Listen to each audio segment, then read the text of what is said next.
नमस्कार. आवाज महाराष्ट्रामध्ये आपल्या सगळ्यांचं पुन्हा एकदा स्वागत. आपण चर्चा करतो आहे देवेंद्र फडणवीस सरकारची जी अग्निपरीक्षा आहे, कसोटी आहे, ती म्हणजे उद्या आहे.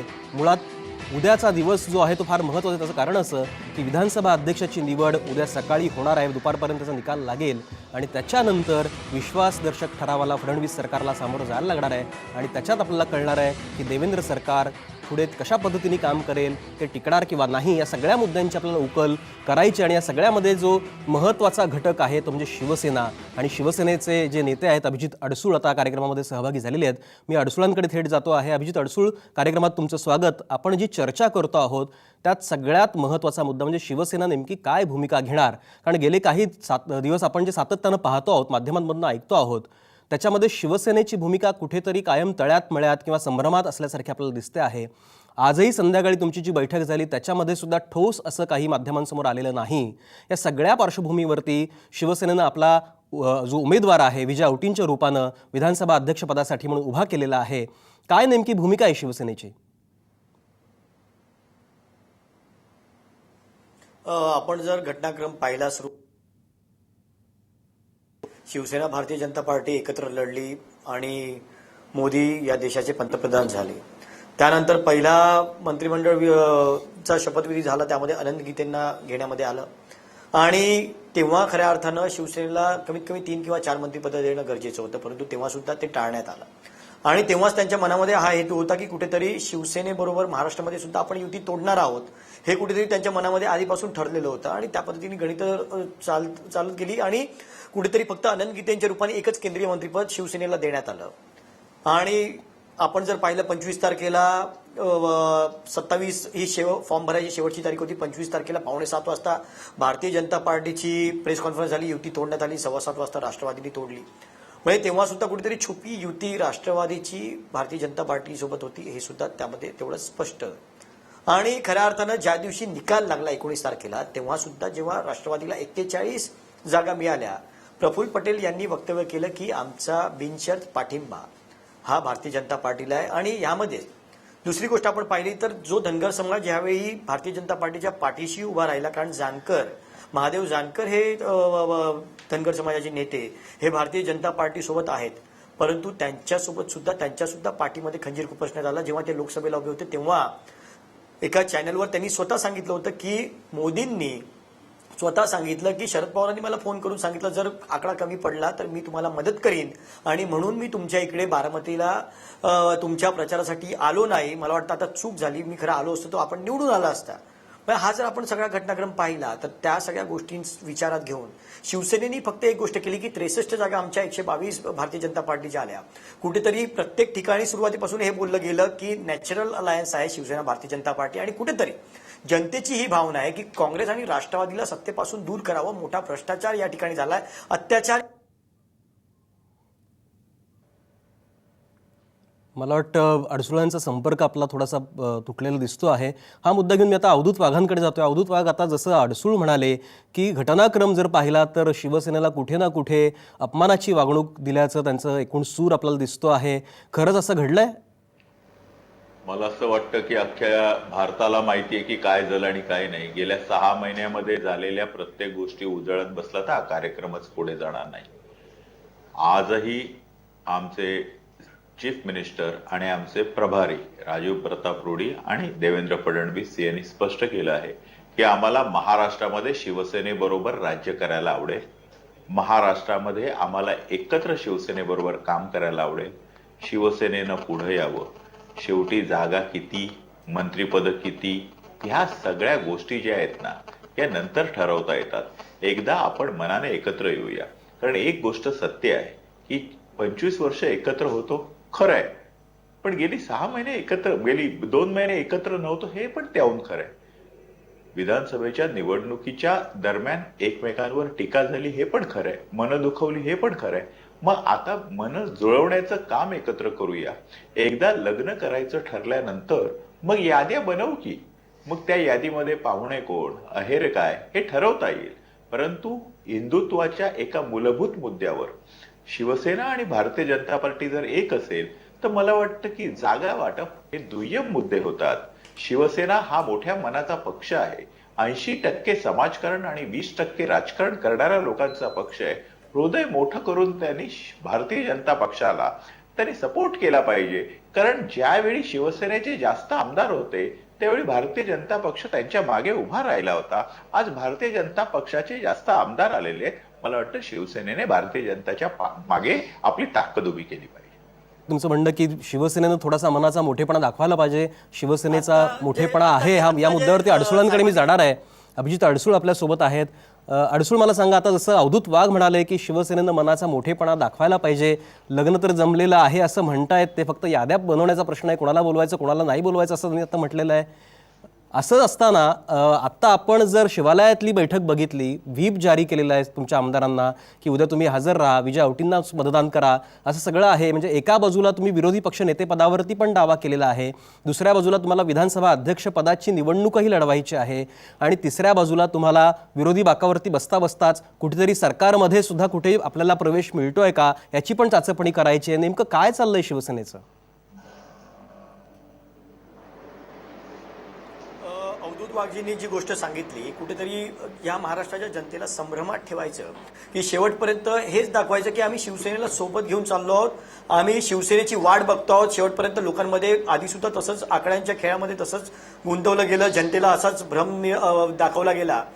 शिवसेनेने तेव्हा सुद्धा 19 जागा सोडल्या होत्या, आणि आज सुद्धा जेव्हा केंद्रीय मंत्रिमंडळाची विस्तार जेव्हा होता तेव्हा सुद्धा आपण सगळ्या महाराष्ट्राच्या नाही सगळ्या जनतेने देशाच्या पाहिलं की सुरेश प्रभू, आज जर खऱ्या अर्थानं जर शिवसेनेचे केंद्रीय मंत्रिमंडळामध्ये जर 2 मंत्री तुम्ही देणार होतात तर हा कुठला प्रकार आहे की शिवसेनेचे सुरेश प्रभू शिवसेनेतून सुरेश प्रभूंना द्यावं, हे कुठेतरी कंपल्शन शिवसेनेवर लादावं की सुरेश प्रभूंना तुम्हाला द्यावं लागेल आणि एक राज्यमंत्री आम्ही तुम्हाला देऊ. म्हणजे एक कुठेतरी जनतेला कुठेतरी विरोधाभास यामधून दिसतो की फक्त जनतेला कुठेतरी म्हणजे एक शिवसेनेला वेठीस दर्जा आणि जनतेमध्ये वेगळा निरोप पाठायचा. आता सुद्धा ज्या पद्धतीने यांनी सांगितलं, ज्या पद्धतीने शिवसेना मागच्या वेळी जेव्हा सत्तेमध्ये होती शिवसेना आणि भारतीय जनता पार्टी, तेव्हा भारतीय जनता पार्टीचे जर आमदार तेव्हा कमी होते तर तेव्हा अशा पद्धतीने विश्वासदर्शक ठरावाच्या वेळी असं सांगितलं गेलं नव्हतं भारतीय जनता पार्टीला की तुम्हाला आम्ही सत्तेचा वाटा नंतर देऊ, पहिले विश्वासदर्शक ठराव होऊ द्या, मनोहर जोशींना पहिले मुख्यमंत्री म्हणून होऊ द्या, मुख्यमंत्री ते होतील आणि त्यानंतर आम्ही आमचे मंत्रिमंडळ स्थापन करू, आमचे मंत्री शपथ घेतील आणि त्यानंतर कुठेतरी तुम्ही शपथ घ्याल. हा राजकारणातला आपल्या सगळ्यांना माहिती आहे, इतकं महाराष्ट्रातली जनता वेडी आणि भोळी नाही, इतकी आपण गैरसमज भारतीय जनता पार्टीचे लोक जे करतायत की कुठेतरी शिवसेनेने सत्तेत सहभागी व्हावं, पहिले आम्हाला पाठिंबा द्यावा, पहिले मन जुळवावी आणि नंतर मग शिवसेनेला काय कुक्कुटपालन किंवा दुग्ध व्यवसाय अशा पद्धतीची खाती तुम्ही देणार आहात का? खऱ्या अर्थाने ही स्पष्ट बोलणी राजकारणामध्ये ही झाली पाहिजे. खऱ्या अर्थानं तुम्ही राजकारणामध्ये जर आम्हाला खऱ्या अर्थानं जर आम्हाला वाटा द्यायचा आहे, मन जर चांगल्या पद्धतीने जुळवली पाहिजे तर खऱ्या अर्थानं आम्हाला तुम्ही वाटा काय देणार आहात? सुरेश प्रभूंना आम्ही केंद्रीय मंत्रीपद देतोय आणि तुम्हाला हाच मंत्री द्यावा लागेल. अरे मोदी साहेब ज्या पद्धतीने अडवाणींना, ज्या पद्धतीने मुरली मनोहर जोशींना तुम्ही भारतीय जनता पार्टीमध्ये, ते ठीक होते की त्यांच्या तुम्ही सीटा घेतल्या आणि त्यानंतर अडवाणींचं तुम्ही लोकसभेतलं केबिन सुद्धा काढून घेतलं. कसा आम्ही तुमच्यावर विश्वास ठेवायचा की तुम्ही उद्या विश्वासदर्शक ठराव झाल्यानंतर आम्हाला तुम्ही विचाराल, आम्हाला मंत्रिपद द्याल आणि आम्ही जनतेसमोर मग तेव्हा कुठलं तोंड घेऊन जायचं? अगदी बरोबर आहे अडसूळ, तुम्ही फार चांगला मुद्दा उपस्थित केला की कोणता विश्वास भाजप तुम्हाला देणार आहे, कोणता विश्वास भाजप तुम्हाला देणार आहे, हाच मुद्दा घेऊन मी आता अवधूत वाघांना विचारणार आहे. अवधूत वाघ, जसं आता अडसूळ म्हणाले की आधी पाठिंबा द्या आणि मग नंतर आपण चर्चा करू, असं खरं म्हणजे होत नाहीये. त्याचं उदाहरण आता अडसूळांनी तुम्हाला दिलेलं आहे. काय नेमकी भूमिका असणार तुमची आता त्याच्यावर? भारतीय जनता पक्ष शिवसेनेला आपला मित्र पक्ष मानतो, त्यामुळे अडसूळ साहेबांनी जरी कितीही टीका केली आणि जरी अडवाणीजींचं नाव घेतलं, मुरली मनोहर जोशींचं नाव घेतलं आणि मोदीजींनी त्यांना बाहेर बसवलं असं म्हटलं, तरी मी तशाच प्रकारची शिवसेनेतली उदाहरणं देणार नाही बरं का. कारण आम्हाला असं वाटतं की unless the last ball is not bowled the match is not over. त्यामुळे आजच घाईघाईने आपण बोलायचं आणि नंतर आपण बोललेले शब्द मागे घ्यायचे, असं काही मला करता येणार नाहीये. त्यामुळे विधानसभेच्या अध्यक्षपदाची निवडणूक आणि विश्वासदर्शक ठराव जोपर्यंत होत नाही तोपर्यंत काही घडू शकतं आणि या अशा चांगल्या काहीतरी घडू शकेल याच्यावर माझा आणि माझ्या पक्षाचा विश्वास आहे. अगदी बरोबर.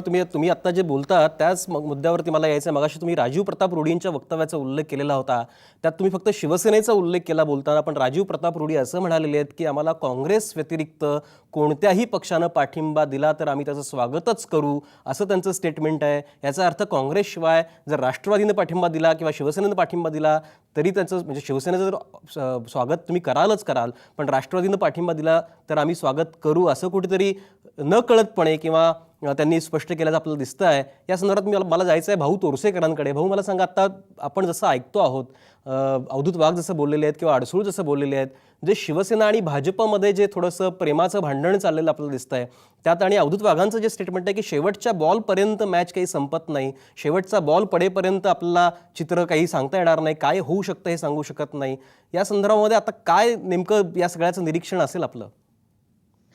मला हे सगळी गंमत वाटते की एका बाजूला भाजपचे प्रवक्ते किंवा नेते सांगतात की आम्ही मोठा भाऊ आहोत आणि जो छोटा भाऊ आहे त्यांनी मोठेपणा दाखवावा.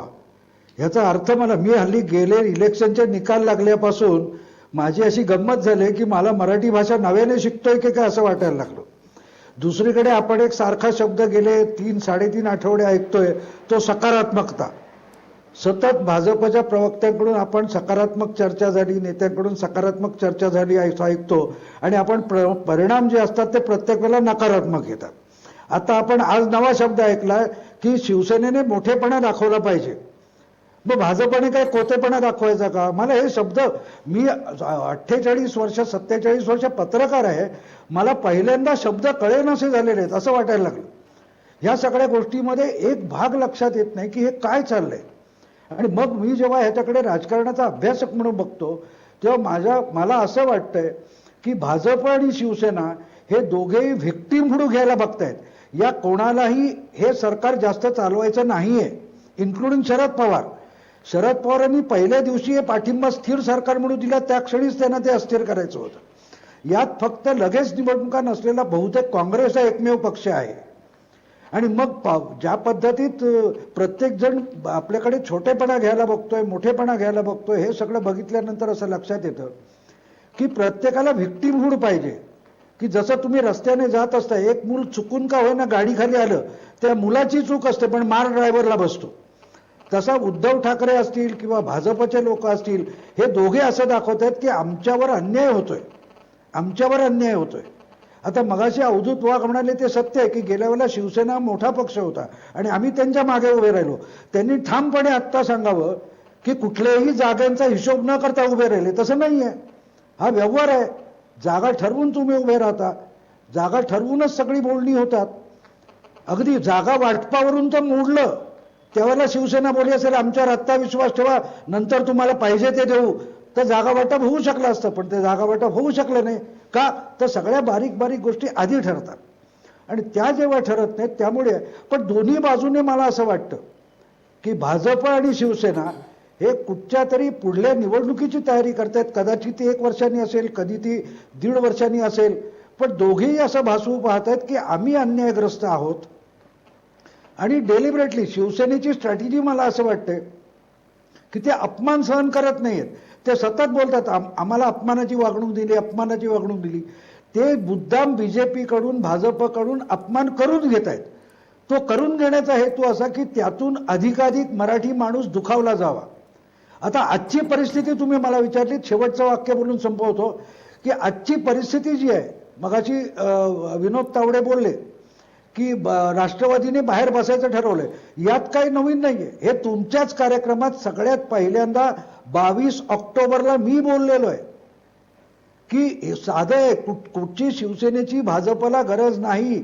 राष्ट्रवादीचे 41 लोक बाहेर बसले तर संख्या 247 होते आणि 247 मध्ये 124चं 25चं बहुमत होतं. म्हणजे ज्या पद्धतीत आता अवधूत वाघांनी सांगितलं की कुठल्याही परिस्थितीत बागडे निवडून येणार आहेत, ती परिस्थिती तर मी 22 तारीखला सांगितली होती. मग शिवसेनेची भाजपा बोलणी तरी कशाला करतोय?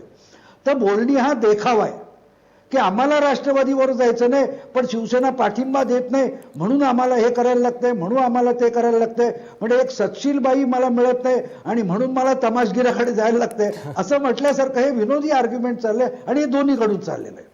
अगदी बरोबर आहे भाऊ, तुम्ही मांडलेला मुद्दा अत्यंत रास्त आहे की दोन्ही बाजूकडून आपण जर बारकाईने बघितलं तर तू मला मारल्यासारखं कर, मी रडल्यासारखं करतो, असं कुठेतरी शिवसेना भाजपमध्ये चाललंय की काय, अशी स्थिती आता आपल्याला दिसते.